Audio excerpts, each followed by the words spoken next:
RBS Basic Research Academy welcomes to you in the video lecture number 20. In this lecture, I'm going to discuss about the multi-group analysis in Smart PLS. Dear friends, most of the time, we are also required to work on the different groups simultaneously.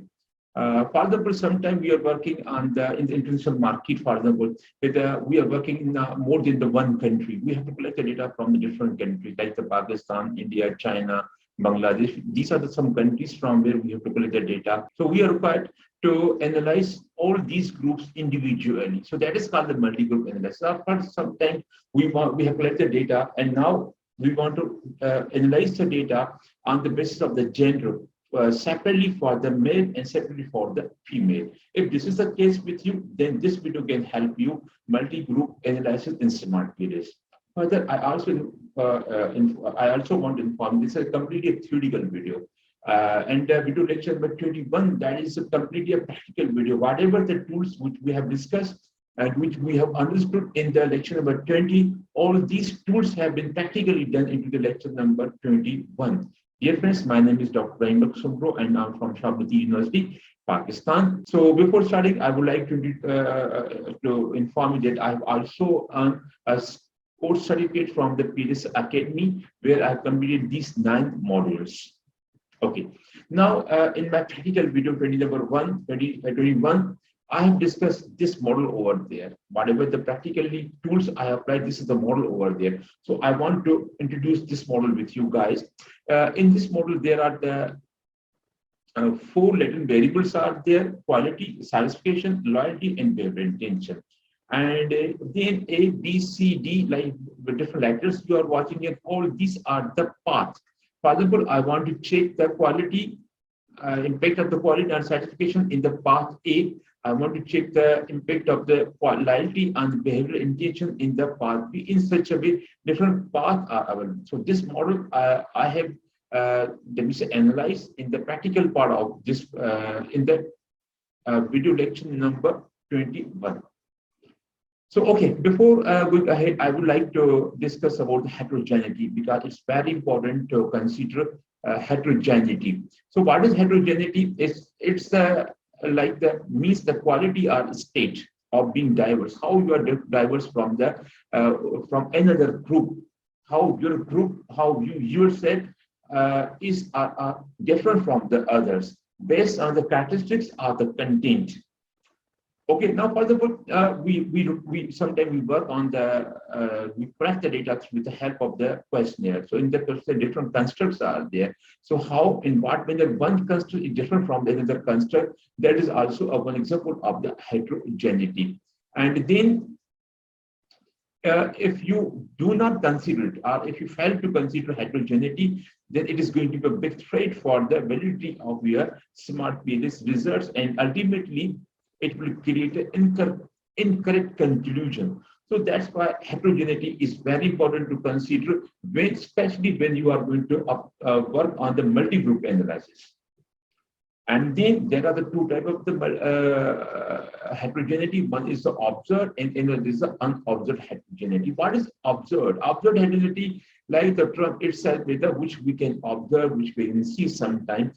And this type of the difference between the 2 or more groups based on the gender, age, or country of origin, or any other basis may be there.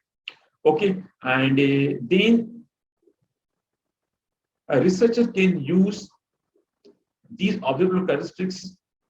Okay, like the observable characteristics means the gender, age, country of origin, and some others, to partition or to divide the data into separate groups, like the one group for the male, another for the female, one group for the 10 years old, another for 20 years old, 13, in such a way, and then carry out the group specific PLS. So now, according to the group wise, when we want to analyze the group separately in the Smart PLS, then we are required to partition or divide our responses according to the gender, age, country of origin, or any other. So this is called the observed heterogeneity. Another is about the unobserved heterogeneity. It implies that the differences between the group the more than two groups do not emerge on a priority from the specific observable characteristics. Now, the reason of the difference between the two or more than two group is not the characteristic or the combination of several characteristics, but this occurs especially during at the time of the path when you are receiving the structural path coefficient. Then you come to know, okay, there is some heterogeneity. This is not unobserved heterogeneity, which is not observable directly. There is the opposite. The term of the heterogeneity is about the homogeneity, where we are finding some similarities between the two groups are more than the two groups. Okay. Now, here figure number 4.1. This is wonderful to understand the concept of the heterogeneity observed in non-observed. So figure 4.1, in this one, this is the full data set, and here the data set have been divided into the two parts. One group is for the male and the group is for the female. In the full data set, now we have the three latent variable, Y1 and Y2. Y1 quality satisfaction, Y2 price satisfaction. These two are independent variable, while Y3 is our dependent variable, which is talk about the customer satisfaction. If we talk about the path coefficient, that means on both sides 30. That means respondent without discrimination, male or female.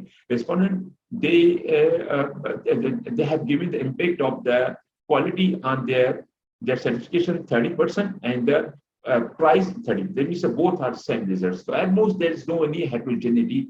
But in this case, if we talk about the male, now the male are giving more importance to the quality and less important to the price. And on the other side, the female, they are giving more less priority to the quality and more priority to the price. So now when we divide it, our data into the two parts are the two group, male and female. Now we have got quite different results. If you compare the results of these two blocks with this block, you will find you can find much more different results here. Another measurement model invariance. So now invariance, a primary concern, is a very important to measure the model invariance. Now model invariance alternative we call is a measurement equivalence.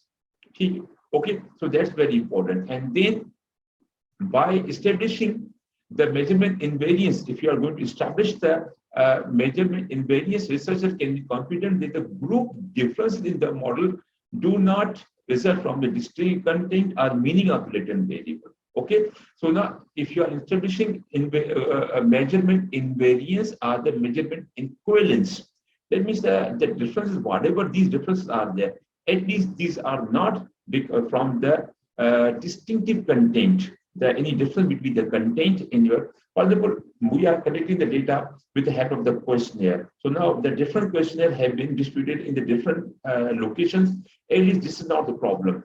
And the meaning of the variable, latent variable, because latent variable we indirectly measure. Sometimes there is maybe some differences in the understanding the latent variable. So now again, the measurement areas, if you have established, that means at least the whatever the differences are there, these are not the results of the distinctive content and the different meanings of the latent variable across the groups.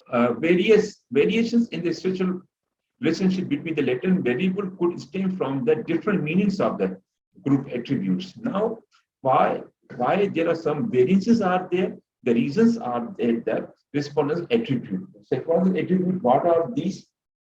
So like the gender, ethnic, and individual differences are there, culture is there, religion is there, language is there. The people who are living in the European countries, they have different, all of these things, those people who are living in the Asian countries. So these are some of the reasons are there because of that when the respondent, like the measurement variance are being created in your data. Okay, the true difference in the relationship, the phenomena being measured rather than the true differences in the structural model relationship. So now structural model relationship between the two groups, that is not the reason. Okay. Now another thing is here.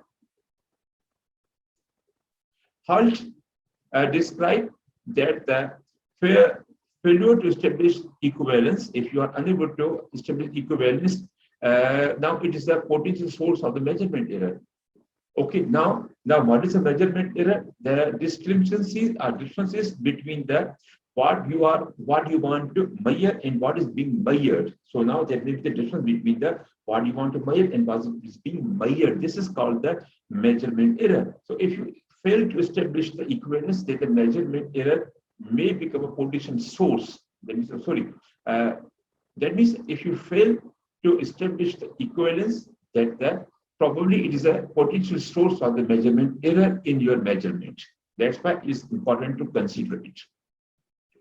Okay, now the invariance composite model. How we can measure invariance in the composite models? Two methods are there. One method is called the CB-SAME covariance based statistical equation modeling. There is a one tool, common factor model. Especially you can do this one when you are working on the AMOS. Now AMOS is a covariance based statistical equation modeling. But if you are working on the variance based statistical equation model, then the MICOM procedure or tool is available over there. What is MICOM? MICOM is measurement invariance composite procedure. So these two tools are available. As we are working on the SMART PLS, or SMART PLS is a variance based statistical equation modeling software. So that's why we will prefer to work on the MICOM. Now, if you want to work on the MICOM, certain guidelines are there. Especially the first one is a step number one, configural invariance. So now, first we need to ensure the variance, the difference between the two, that is not the reason of all these things. If this is the reason, okay. Now, what are these identical indicators? So the indicators, now for example, we are collecting data through the primary, through the questionnaire. So now whatever the material content is there, the content should not be different from the one questionnaire to another questionnaire. Treatment, the treatment which you are going to give into. For example, we are giving the different treatment in case of the male and the different treatment in case of the female. Now, this can be the source of the configural variance. And then algorithm setting is another reason. Algorithm setting are criteria. For example, if we are required to apply the consistent PLS algorithm, but instead of applying this algorithm, we are applying the like the PLS algorithm. So now the problem is there. For example, again, we are applying the consistent PLS algorithm in the male group and the consistent PLS group in another. Then different algorithm you're applying. So this is the source, another source of the variance in your data. And criteria, different criteria. Now, criteria, we are following different criteria for the male group and for the female group. Again, there is another source of the variance. Okay. Now, if you see that the configural invariance is not available, that means the variance is there, then there is no need to go for the measurement to compare all these simultaneously. Then here you are required to measure these two groups separately. And compositional variance is another one. Okay, for example, if you are meeting this step number one, if there is a yes, configural invariance has been established, then we have to follow step number 2. Okay, and then in the step number 2, original correlation between the composite score obtained from the group 1 and group 2. Okay, from whatever the correlation values we are getting from group 1 and group 2. If both are greater or equal to the 5% quantile, it means that a compositional invariance has been established, and then we can go on the step number 3. But if this case is not, if this is not the case, then no measurement invariance. Okay, and then we have to analyze the group separately. And then step number 3, if successfully you have completed step number 2, then we have to go on to step number 3. Here again, yes and no. If there is no, it means the partial measurement invariance. Now, what is partial measurement invariance? They mean that see here the equal mean values and variance. That means two things are there: the value of the mean and the value of the variance. If there are only one, either the mean or the variance, fall between the confidence interval boundaries, then it is a partial measurement invariance. If the both are falling, like in this case, within the confidence interval boundaries, it means that the full measurement invariance has been established. Okay, and then when the partial measurement invariance is confirmed for all latent variables, in the PLS path model, you can compare the path coefficient by means of the multi-group analysis. Okay, so these are some of the guidelines are there which are very important to follow, and the same thing is written here. Okay, configure invariance and then compositional invariance and the assess the quality of them. So the same thing is written here. So now, but just only one thing I want to discuss: the configurational invariance not established, then analyze the group separately, and no multi-group analysis is feasible. Okay, that means no MGA is feasible when configural the compositional invariance is been established. Now here the PLS same approaches. Now there are two group and more than two group. When you have the two group, that means a parametric test for the parametric data like the t-test you can also apply, and the data is non-parametric, then the PLS multi-group analysis and permutation are there. As in case of the smart PLS, normally we have the non-parametric data. So now in this regard, we will work on the PLS MGA and the permutation. If you have the group more than two, then omnibus test of the group difference is applicable. And then as we discussed with permutation, permutation is another concept which was developed originally by the Chin and further developed by the Chin and Debord in the 2010. What is this concept? Is a randomly exchange. Now in the permutation test, now what the software randomly takes some observation from the both group and then exchange observations from the group A to group B, or group from the female group to male, or from male group to female group. In this way, randomly is exchanges, and then re-estimate, then estimate again, and then provide the results of the permutation. So these are some of the guidelines are there about the permutation. So you can go in free time, but actually two things which I want to discuss here. The first one is about the permutation minimum number of that should be the 1000. If higher the number of the permutation, very good results, but it will take time. Okay, and then another is the permutation is a two-tail hypothesis. So that's why we have to check out the two-tail. When you will watch my practical video, then you can understand how I have provided all these things in the permutation, like the options are criteria in the while performing the permutation test in the practical video. Now, so here, now these are some of the guidelines are there in various assessment in the multi-group analysis. So now whatever we discussed in this whole chapter, chapter number 4, so all these guidelines are there. In your free time, you can go through all these guidelines. And then is a wonderful paper written by the Christian Rengen and Marco Sardes and the Joe Hansler. A wonderful research paper, again, on the treating, testing, measurement invariance of composite using partial least square. So its link is also available below this video. If you find time, download it and go through it, and then you can also almost find the same thing whatever I have discussed in this video. At the end, this book I have referred to develop this whole video, especially the chapter number 4 from this book I have referred. So now if you require this copy of this book, now I can provide it free of the cost to you. And the several emails I have received from the different people that quickly I have sent the soft copies of the book, whatever they required, I have sent to them. At the end, thank you very much for watching this video completely. At the end, again, it is requested you, please take care of yourself and also please take care of this channel.